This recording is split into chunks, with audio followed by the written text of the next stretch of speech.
Bientôt, le bout du tunnel pour les travaux de l'échangeur du Rondeau.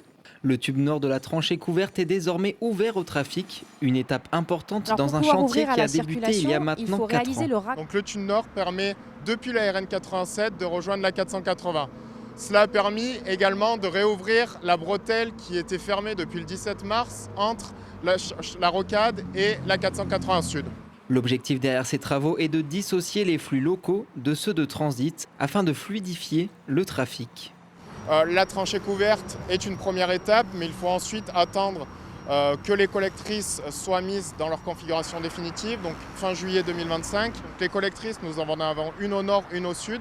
Elles permettront, depuis la rocade ou vers la rocade et en direction de la dalle supérieure de la tranchée couverte, donc notamment Cessin, la zone technique sud.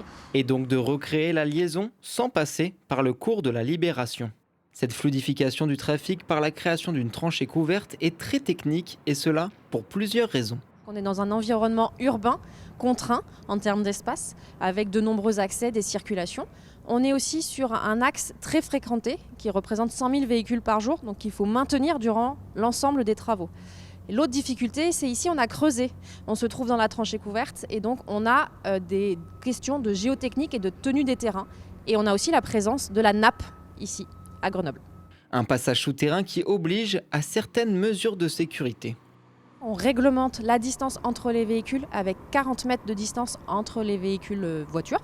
Et puis qu'on a limité la vitesse à 70 km/h pour justement essayer de limiter le nombre d'accidents dans la tranchée couverte. Lorsque les différentes phases seront terminées et que les flux se retrouveront dans la tranchée, l'aménagement de la surface pourra débuter.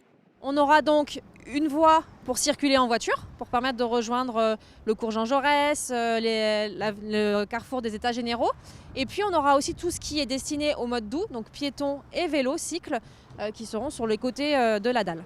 Coût total du réaménagement de l'échangeur du Rondeau, 153 millions d'euros répartis entre l'État, la région, le département ainsi que Grenoble-Alpes Métropole.